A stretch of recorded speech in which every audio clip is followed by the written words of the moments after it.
O site A Voz da Cidade veio conversar com o Dr. Aislan de Queiroga Trigo, que é o advogado que está defendendo o Dr. Cleiton, no caso do homicídio ocorrido este mês em Jales. Dr. Aislan, inicialmente nós gostaríamos de começar pela divulgação do site. Nós narramos uma história de que todo esse problema aconteceu por um possível desmatamento ou de uma multa que o Padula teria ganho na sua propriedade. Isso realmente aconteceu? É por aí que começou esse desentendimento? Roberto, o que consta dos autos do inquérito, até por conta do próprio depoimento do Cleiton dado no momento da prisão em flagrante, é que realmente deu essa notícia para o cliente, que também era seu amigo, né, de que por conta de uma ação civil pública decorrente de uma apuração de crime ambiental, houve a fixação de uma multa lá no ano de 2010 para o caso de descumprimento ou de novas incidências com relação a crimes ambientais. O problema é que durante o longo dos últimos anos, ao que indica o depoimento do Dr. Cleiton, houveram mais crimes ambientais e a Polícia Ambiental, ao invés de lavrar novos autos de infração, teria comunicado essas condutas decorrentes após a fixação dessa multa, teria comunicado esse fato lá na ação civil pública. E isso acabou gerando, então, um volume de aproximadamente 7 milhões de reais que deveriam ser pagos aí por conta desse crime ambiental. Só para a gente tentar ser o menos técnico possível para as pessoas entenderem, isso significa que o Padula, então, é reincidente na questão de crimes ambientais. Ao que indica pelo depoimento do Dr. Cleiton, eu não conheço o processo ambiental, mas pelo depoimento colhido lá pelo Dr. Cleiton, foi isso. Ele já respondia a uma ação civil pública com relação a crime ambiental e ao longo dessa ação civil pública ele teria reiterado essa conduta de crime ambiental por aproximadamente 7 vezes. E havia uma multa fixada, então todas essas reiterações da conduta dele acabou culminando num valor aí expressivo de aproximadamente 7 milhões. Muito bem. E no dia do homicídio, o advogado teria comunicado esse fato ao Padula, o seu cliente, que teria começado a se exaltar e teria começado ofensas ao advogado. Isso se confirma? Isso. Na verdade, ele já sabia da ação civil pública. O Padula, cliente do Dr. Cleiton, já tinha conhecimento da ação civil pública, até porque é um processo que ele já vinha respondendo.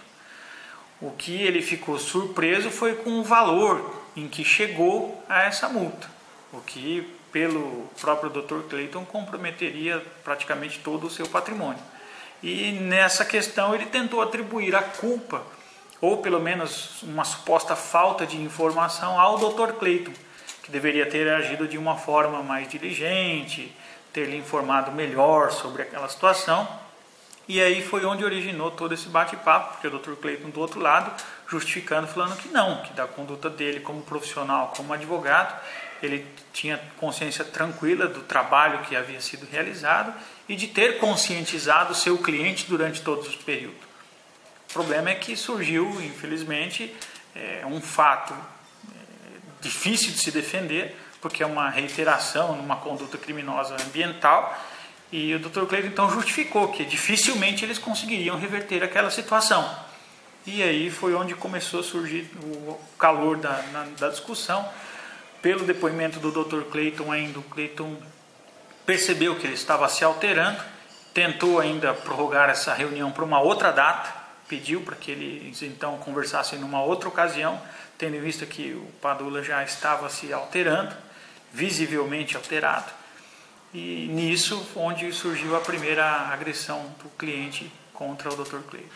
E daí, para ele tentar escapar dessa gravata, se o senhor confirma isso, ele teria então usado a caneta, desferido já de costa a caneta, pegou na veia carótida, na principal veia, e aí ele teria começado a sangrar. Ele retirou a caneta, segundo o que a gente relatou, e partiu para cima para uma segunda gravata, onde o advogado teria se defendido com o martelo. Isso confirma? Isso. Segundo consta do depoimento do Cleiton, e eu conversei bastante com o Cleiton a respeito disso, até para tentar entender tudo aquilo que havia se passado, na medida em que o Cleiton tentou remarcar essa reunião, e para tentar se livrar de uma futura ameaça real, ele foi surpreendido com essa gravata. E o Cleiton começou a se debater, ainda antes de pegar a caneta, para tentar escapar dessa gravata. Não sei se foi divulgado isso na mídia, mas o Padula tamanho é muito mais avantajado do que o Dr. Clayton. E o Clayton percebia ali que estava numa situação difícil, tentou ainda se debater, até batendo mesmo com a mão no rosto, com murros, né, no rosto do Padula. Inclusive parece que o chapéu do Padula chegou a cair no chão de um dos tapas ou murros que foram desferidos. E como ele percebeu que não conseguia e que correria o risco ali de perder a vida, ele localizou o primeiro objeto que ele achou na frente dele, que estava em cima da sua mesa, foi uma caneta. E com essa caneta ele acabou atingindo o pescoço da vítima e posteriormente chegou a falecer por conta deste golpe, desta fatalidade, que acabou acertando uma veia fatal da sobrevivência. A questão do martelo, doutor? O martelo ficou comprovado agora através do laudo, que nós tivemos a informação, laudo oficial. O martelo ele foi usado num segundo momento.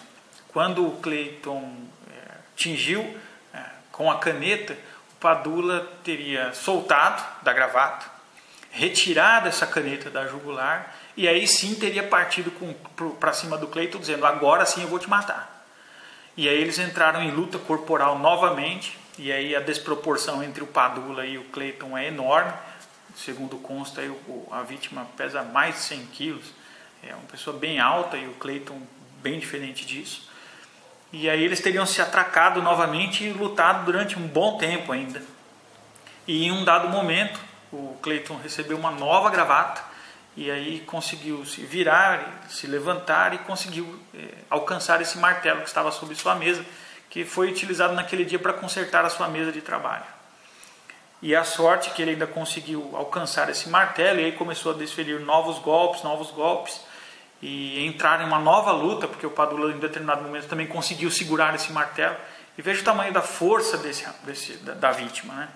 E o Clayton relata isso no seu depoimento, que com uma só das mãos ele conseguiu abarcar as duas mãos do Clayton e o martelo. Então estava bem desproporcional mesmo a força utilizada, até que foi esgotando o sangue por conta daquele ferimento da caneta, esgotando o sangue, e o Clayton percebeu que ele foi aos poucos perdendo a força e acabou vindo a óbito. Bom, agora chega no ponto mais interessante, onde as pessoas perguntam essa questão, né, doutor?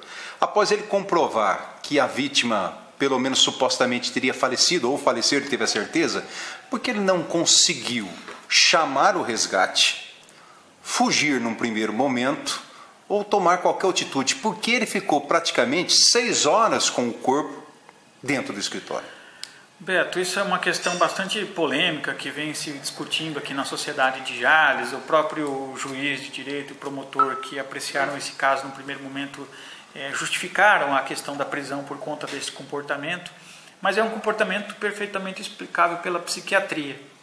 Eu tive oportunidade de estudar essa questão, e cada pessoa responde a um determinado comportamento, a um estresse imenso que deve ter sido passado ali na vida do Dr. Clayton e também da vítima naquele momento de briga e de confusão, e cada um tem uma reação.